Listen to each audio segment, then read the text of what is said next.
In our introduction today, we gave him his glowing reviews as a distinguished professor, an attorney, an all-around expert on everything we're talking about tonight, which mostly is this surge of anti-Semitism on college campuses. We know it's nothing new. It's been happening all over California campuses for 25 years now. Thane, so we just like your opinion, commentary, and if there is a solution to this worsening BDS enforcement on college campuses. Thane, take it away. Well, Gary, I would say this is one of those topics that I would prefer not to be an expert on because it's a very painful topic. The reason, among other reasons it's painful, is that for many years, most people in the general public, and certainly Jews, whether they live in Canada or the United States, didn't even know this was going on. This is what plagued the children and grandchildren of Jews in Canada and the United States. But most people were not aware of how much incredible hostility is directed toward Israel and how much punishment is directed toward Jews that don't openly denounce Israel. This idea, I think most people don't even believe that it's happening. And I think one of the great virtues of today's program is that you're making it clear and unmistakable that this is on campus and it crosses states and countries. We're seeing this all over North America. This has been going on for several decades, but we're only now, it's coming to light in part because it's been adopted by many of the people who once deployed these tactics, who have now entered the private sphere, whether it's newspapers, publishing, museums, the corporate suite.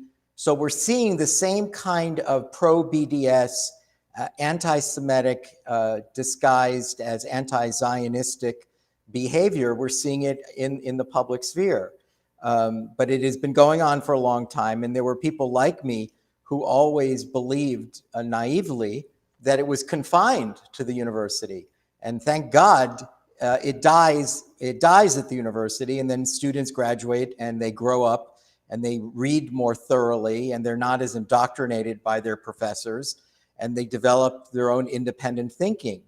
But that's not what's happened. What's happened instead, that it is infected and penetrated the private sector, and what you're seeing on campus, you're seeing now in everyday life. Again, whether it's in museums, publishing, newspapers, journalism, broadcast journalism, you're seeing it everywhere.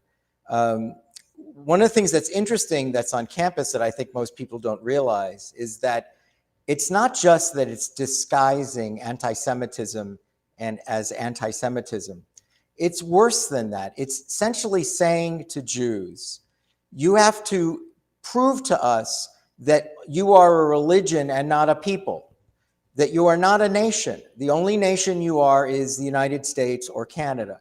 You don't belong to another nation. We will respect you and your religion, but you have to step outside of your religion and denounce Israel as a human rights violator supreme and as a colonialist settler enterprise. And unless you do it openly, publicly, we won't let you run for student government. We won't allow you to eat kosher food.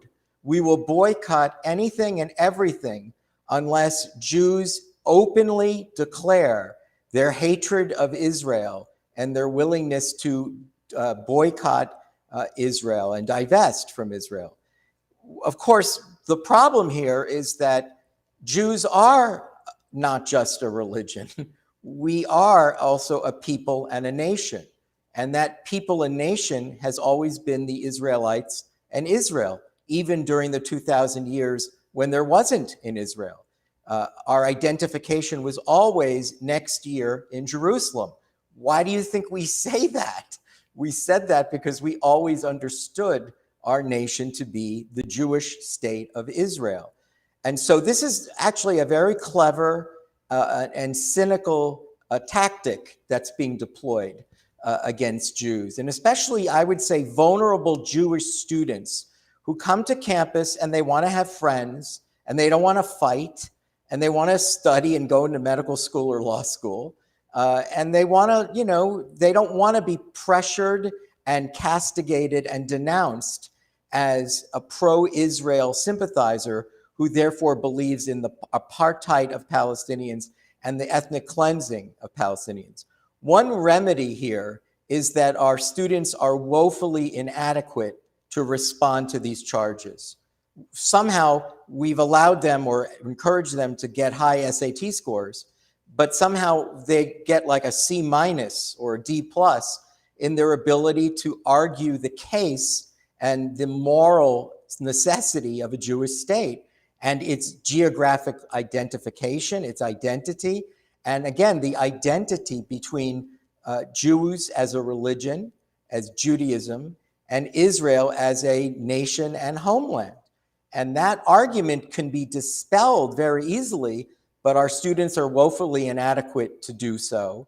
Our faculty members tremble, Jewish faculty members tremble every day because they want to get tenure and they want to have friends. Everybody wants to have friends. It's nice to have friends. I understand. But when you want friends, what you have is this. You have this sort of unleashing of a unilateral attack against Israel. It is not directed at any other country that are true human rights violators. And these slanders and libels against the Jewish people, that they are colonialists, that that there's ethnic cleansing in Israel, that Israeli soldiers are teaching American policemen how to subdue African Americans. These are just vile blood libels, and we are not adequately addressing them.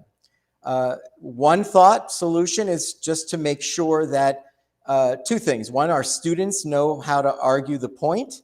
I'm deeply pessimistic how it is so pervasive on campus. I don't know whether students can overcome this. I think the next time you speak to a Jewish faculty member, you should say, do you defend Israel on campus? Are you prepared to do so? Or are you just one of those people who wants to go along with this charade that Israel is the greatest human rights violator in human history? But I think the single most important thing that can and should be done is stop writing checks to universities. Stop! Stop writing checks. Stop! You don't need to do it. Your nephew's not going to get into that school anyway. Forget it. There's other places for him or her to go. This nonsense of people, Jews, who are loyal to their alma maters, but are terrified about picking up the phone and calling the president and saying, I am very distressed about what I'm hearing on campus. When I think of some of these universities, frankly, Oberlin, Vassar, Berkeley, how Jews who graduated from these places, NYU, where I used to be for a number of years, where Jews who graduated from these places are not making their voices known and voting in the proper way for what they want to see happen by simply stop writing checks and making sure that university officials are aware that we're watching you. We see this, what is not even thinly veiled anti-Semitism. We want to call it out for what it is. And we're wondering why in an era of wokeness and identity politics, Jews are not entitled to their own identity politics. Jews are no longer a marginalized minority. Jews are suddenly a colonialist majority. How did that happen? Because it's totally absurd. And so I think that one thing that I've spoken around the country, and people look at me and they're just puzzled by this, that Jews are writing checks to the very same places that are proponents of anti-Semitic propaganda and anti-Israel propaganda disguised as a human rights issue. And our Jewish students are not ready to respond. And frankly, nor should they be in some ways. It is an unpleasant task to ask of, young students. But it is one way to respond, right? One way to respond is because if faculty is not responding, as we know from university life today, there is a wrong way of thinking and there's a right way of thinking. There's no marketplace of ideas. It's only one way of thinking. And if you stand outside or question those ideas, you're immediately labeled a racist, a homophobe, an Islamophobe. And so it is an unfortunate thing and a terrible burden to ask of students. But I'm not sure that we have a better solution because it's unimaginable, I think, for most people to see how uniform and how pervasive this is throughout every phase of campus. This kind of behavior is tolerated. Anything that is anti-Israel is seen as a human rights issue and not seen for what it is, which is blatant anti-Semitism. I think one of the things saying that regarding these students and wanting to be friends with everybody is not learning from history. In 1930 Yes. in Germany, when the Jews who were liberal or non-observant, we didn't have a country per se, but we still were a people. And they seemed to feel that, oh, if I'm just a good German first and I'm a Jew next, I'll be okay. Well, they weren't okay. And I don't know if they don't teach history and Holocaust in colleges anymore, if that's become taboo because of BDS. But that's the situation. These times we're living through right now, for me, are too reminiscent of 1930 Germany. When my grandparents narrowly escaped, and most of their, my other ancestors did not. And it was the exact same thing. First at the little universities, the colleges in Germany, the gymnasium, they didn't let Jews be on the sports teams or be on the debate teams, and that is what I think we're heading for if we, meaning us who do speak out, don't do something about it. So any closing comments before we move on to our next guest? Well, all I would say to that, Gary, is that Jews don't believe that, right? They don't believe what you just said. They say, oh, come on, Gary, the same as Nazi Germany in the early 1930s. Look at the power that Jews have throughout the United States. Look at the influence they have in the Western world. People don't, this is why Jews just simply don't count in the world of identity politics. It's just that Jews themselves simply don't believe what you're saying. You're right. You're absolutely right. The parallels are unmistakable. But they see you as a hysteric, and they say, what Gary Braffman just said to us is like what people say about Trump being Hitler, right? Trump is many things, but I've said this before, whether you like him or not, he's not Hitler. Right? He's many things, but that he's not. But we've allowed this casual talk to go on, and the people would respond to you by saying, yeah, it's the same thing, trying to pretend that this is 1933 Germany, that we're on the eve of Kristallnacht. And I think that's, and then the last point I want to make, Gary, is when you said what is being taught in Holocaust classes. Well, let me give you this last anecdote, which is perfect for today's segment of your show, Never Again, which is that at Oberlin University, an African-American history professor said, we should not be teaching the Holocaust at Oberlin because the Holocaust is merely white on white crime. It doesn't count. It's white on white crime. And I have really nothing else to say other than that anecdote, Gary.